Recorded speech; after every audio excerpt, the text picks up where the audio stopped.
They say revenge is a dish best served cold, but I prefer mine piping hot with a side of viral humiliation. My name is Natalie Brooks, and 6 months ago, I was just another ambitious marketing coordinator at Sterling Digital Solutions. Today, I'm the woman who brought down the most toxic executive in Silicon Valley with nothing but a smartphone and a thirst for justice. It started with a coffee spill and ended with a corporate empire crumbling. But I'm getting ahead of myself. 6 months ago, I was that girl. You know the one, bright-eyed, eager to please, convinced that hard work and dedication would eventually pay off. I'd graduated summa cum laude from Northwestern with a degree in marketing and communications. And Sterling Digital Solutions seemed like the perfect launching pad for my career. The company specialized in social media management for Fortune 500 companies, and I was thrilled to be part of their rising star team. My direct supervisor was David Hartwell, a silver-haired, sharp-suited man in his early 40s who had climbed the corporate ladder with the ruthless efficiency of a hungry shark. He was the kind of executive who name-dropped clients during casual conversations and wore his 60-hour work weeks like a badge of honor. To the outside world, he was Sterling Digital's golden boy, the VP of Client Relations who had single-handedly secured 3 major automotive accounts in the past year. But, behind closed doors, David Hartwell was something else entirely. The first red flag should have been the way he looked at me during my initial interview, not the professional assessment of a potential colleague, but the lingering gaze of a predator sizing up prey. His eyes had traveled from my face to my chest and back again. A journey that lasted just long enough to make my skin crawl, but not long enough to call out without seeming paranoid. "You're exactly what we're looking for," he had said, his smile too wide, too personal. "Young, fresh, full of innovative ideas. I have a feeling you and I are going to work very well together." I should have trusted my instincts. Instead, I smiled back and shook his hand, grateful for the opportunity. The harassment started small. A comment about my outfit being distracting to the male employees.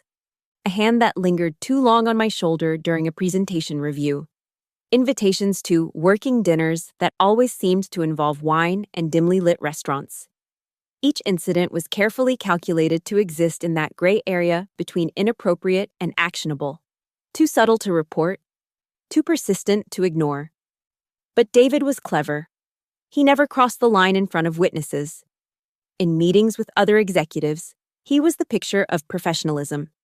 He praised my work, championed my ideas, and positioned himself as my mentor. To anyone watching, David Hartwell was the supportive boss every young professional dreams of having. The reality was different. Behind closed doors, he made it clear that my career advancement was directly tied to my willingness to play along with his games. When I submitted a brilliant campaign proposal for our biggest client, he claimed credit for my work in front of the entire senior management team. When I protested privately, he smiled that cold, calculating smile and said, "That's how business works, sweetheart. You'll learn." The breaking point came on a rainy Tuesday in March. I had been working late on a presentation for the Hammond Industries account, a massive automotive client that could make or break careers. The office was empty except for the security guard and a handful of workaholics like myself. I was in the conference room, surrounded by printed reports and empty coffee cups, when David appeared in the doorway. "Working hard, I see," he said, loosening his tie as he stepped into the room. "I like that about you, Natalie. You're dedicated." I looked up from my laptop, immediately sensing something different in his demeanor. He seemed more relaxed than usual, but there was an edge to his casualness that made my stomach clench. "Just finishing up the Hammond presentation," I replied, my voice steady despite the warning bells going off in my head. "I should have it ready for tomorrow's meeting." He moved closer, ostensibly to look at my screen, but I could smell the whiskey on his breath. "You know, I've been thinking about your career trajectory. You have real potential, but potential needs to be nurtured." His hand found my shoulder, and this time it didn't move away. His fingers began kneading my muscle with an intimacy that made my skin crawl. "David, I really need to finish this presentation," I said, trying to keep my voice professional while every fiber of my being screamed for me to run. The presentation can wait, he said, his voice dropping to a whisper. I think it's time we discussed your future here more privately. His other hand moved to my waist, and I felt the full weight of his intentions. This was it, the moment I had been dreading for months. The moment when his careful campaign of manipulation would culminate in something I couldn't ignore or rationalize away. Stop, I said, standing up abruptly and stepping away from him. This is inappropriate. His expression shifted from predatory confidence to cold anger in the span of a heartbeat. Inappropriate, I'm trying to help your career. Natalie, do you know how many young women would kill for the kind of mentorship I'm offering? I don't want that kind of mentorship, I said, my voice stronger now.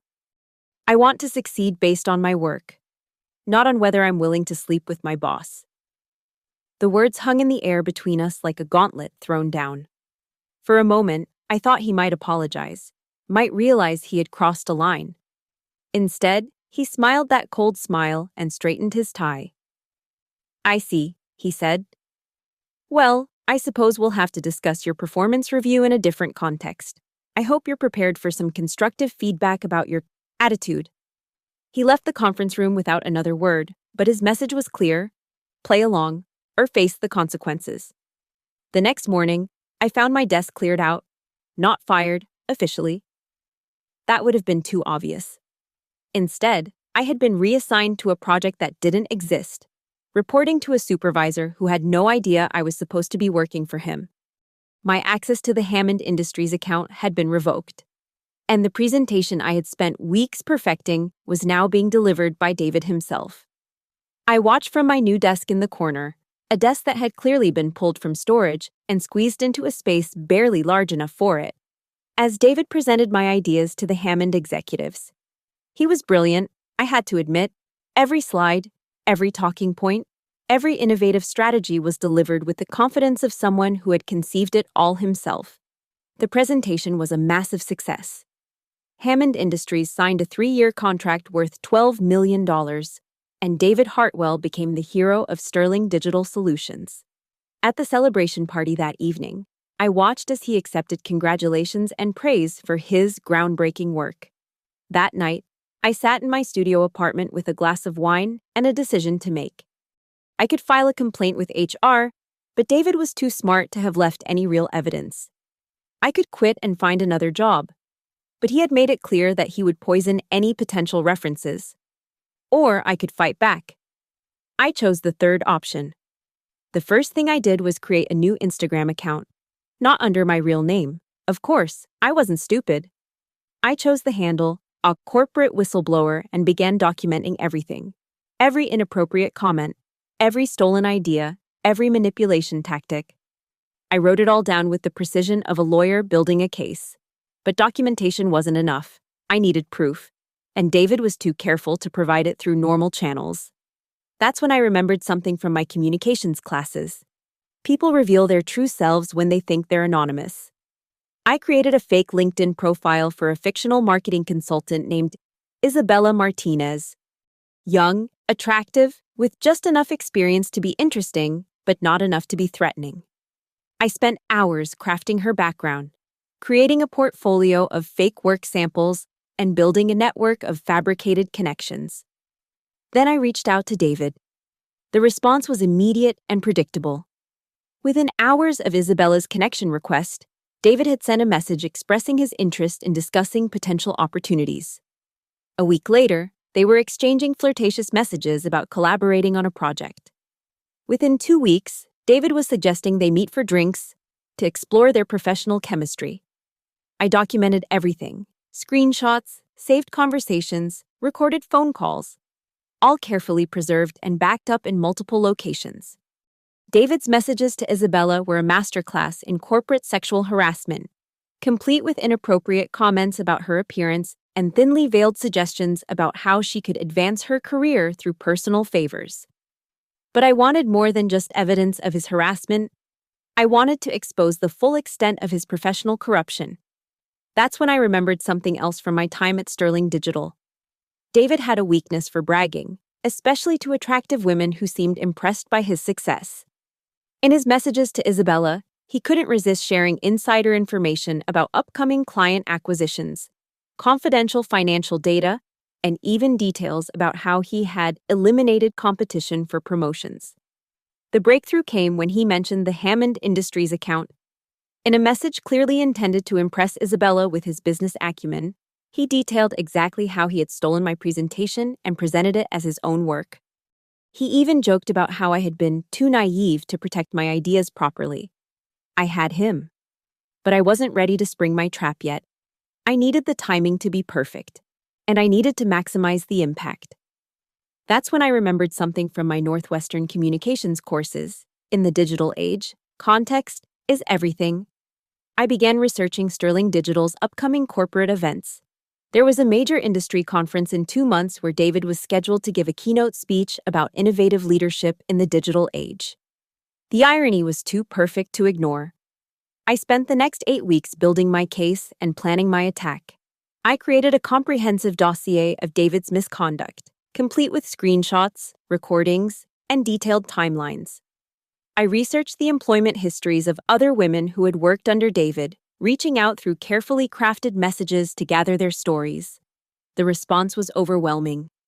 Sarah Collins, a former account executive who had left Sterling Digital to pursue other opportunities, revealed that David had made her life hell after she rejected his advances. Michelle Thompson, a graphic designer who had been laid off during budget cuts, described a pattern of harassment that had driven her to seek therapy. Amanda Foster, a marketing analyst who had transferred to another department, shared stories of stolen ideas and professional sabotage. I wasn't David's first victim. I was just the first one willing to fight back. As the conference approached, I refined my strategy.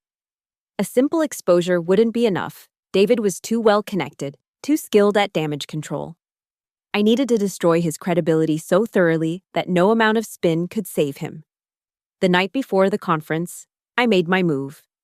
I started with a series of Instagram posts on my corporate whistleblower account, each one carefully crafted to build maximum suspense. The first post was a simple black background with white text. Tomorrow, the truth comes out about one of Silicon Valley's most celebrated executives. Within hours, the post had been shared hundreds of times. The tech community loves a good scandal, and I had just promised to deliver one. The next morning, as David took the stage for his keynote speech, I was sitting in the back of the auditorium with my phone ready. He looked confident, polished, every inch the successful executive. His topic was building ethical leadership in the digital age. And the irony wasn't lost on me. I waited until he was 20 minutes into his speech, until he was hitting his stride and the audience was fully engaged. Then I posted the first bombshell, a screenshot of David's conversation with Isabella Martinez, where he bragged about stealing my Hammond Industries presentation. The caption read, "This is David Hartwell, VP of Client Relations at Sterling Digital Solutions, bragging about stealing ideas from a female subordinate. Thread 1115. I watched as phones began lighting up throughout the auditorium. People started checking their notifications, their expressions shifting from polite attention to shocked fascination. David, oblivious to the digital firestorm erupting around him, continued his speech about the importance of ethical leadership. The second post was even more damaging. A compilation of David's most inappropriate messages to Isabella, each one more incriminating than the last.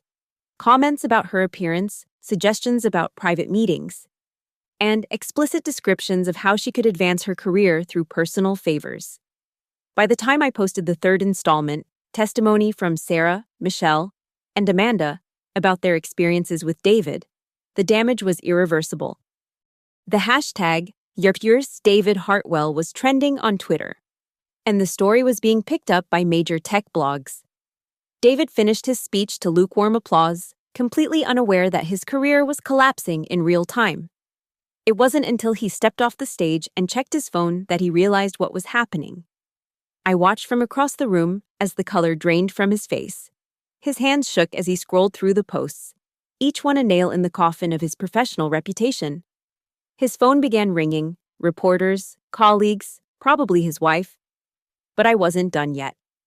The final post was the most devastating of all. a video compilation of David's greatest hits, set to dramatic music and formatted like a movie trailer. The David Hartwell story, I had titled it, A Tale of Harassment, Theft, and Corporate Corruption. The video went viral within hours. It was shared on LinkedIn, Twitter, Facebook, and TikTok. Tech journalists picked it up, feminist bloggers analyzed it, and HR professionals used it as a case study in what not to do. Sterling Digital Solutions went into crisis mode. By the end of the day, they had issued a statement announcing David's immediate resignation and promising a full investigation into the allegations. The Hammond Industries account was suspended pending review, and 3 other major clients demanded meetings to discuss their concerns. But the best part was yet to come. 2 weeks later, I received a call from Robert Sterling himself, the CEO of Sterling Digital Solutions. He wanted to meet with me personally to discuss not just my experiences with David, but my potential future with the company. "We need leaders who understand the importance of ethical conduct," he said during our meeting. "Your actions took tremendous courage, and they've helped us identify serious problems in our corporate culture. I'd like to offer you David's position." The irony was delicious. The man who had tried to destroy my career had inadvertently created the opportunity for me to surpass him. At 26, I became the youngest VP in Sterling Digital's history, with a salary that was double what David had been making. But the real victory wasn't the promotion or the money. It was the message I had sent to every David Hartwell in Silicon Valley. The old boys club was changing, and women like me weren't going to suffer in silence anymore. My first act as VP was to implement a new company policy requiring all employee communications to be recorded and monitored. My second was to create an anonymous reporting system for harassment complaints. My third was to establish a fund for supporting women in tech who had faced discrimination or harassment.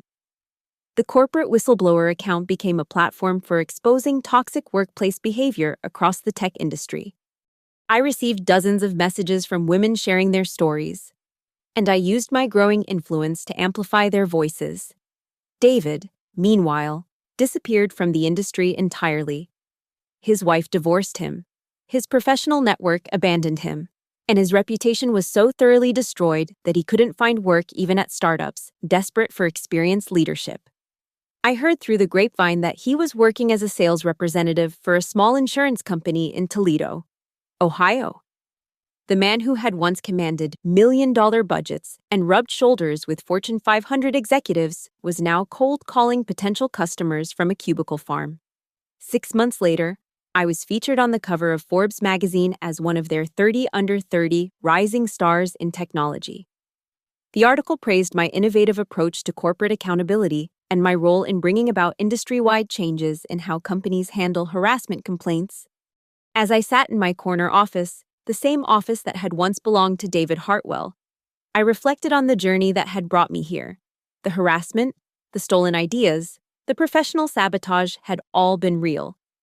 But so was my refusal to accept that reality as permanent.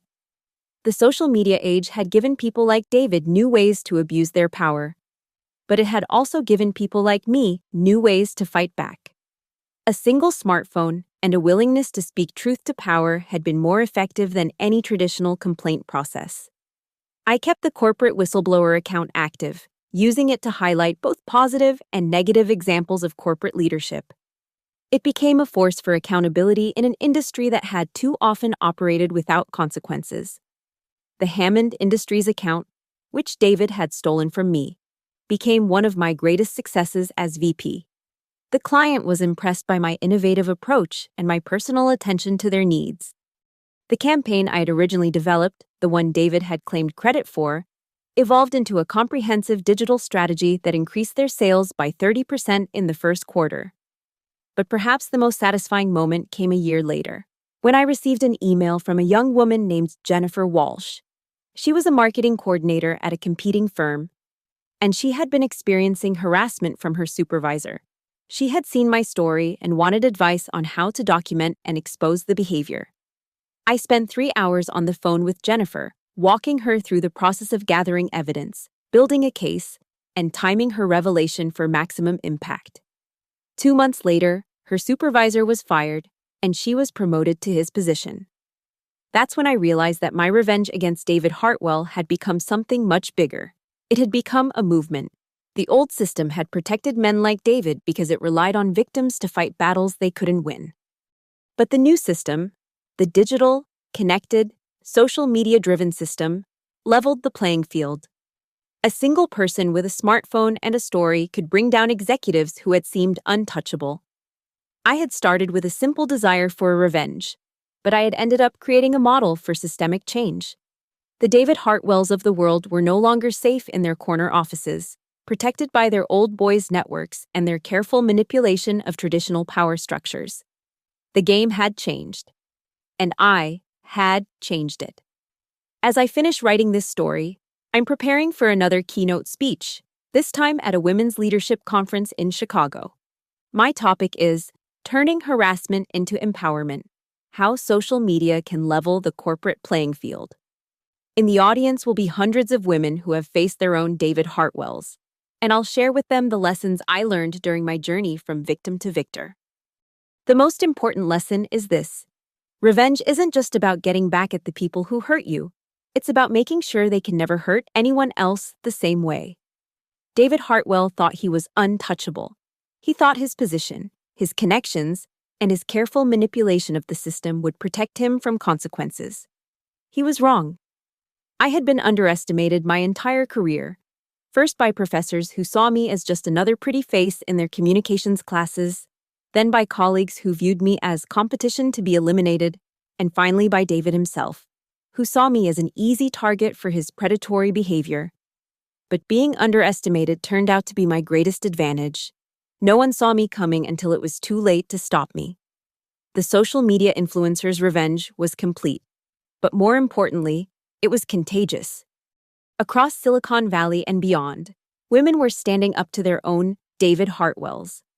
Armed with smartphones and the knowledge that their voices mattered, the revolution had begun. And I was proud to have fired the first shot. Looking back, I realized that David Hartwell did me a favor. His harassment and manipulation had awakened something in me that might have stayed dormant forever. The understanding that sometimes the only way to change a broken system is to break it completely and rebuild it from the ground up. The old David Hartwell would have called that naive.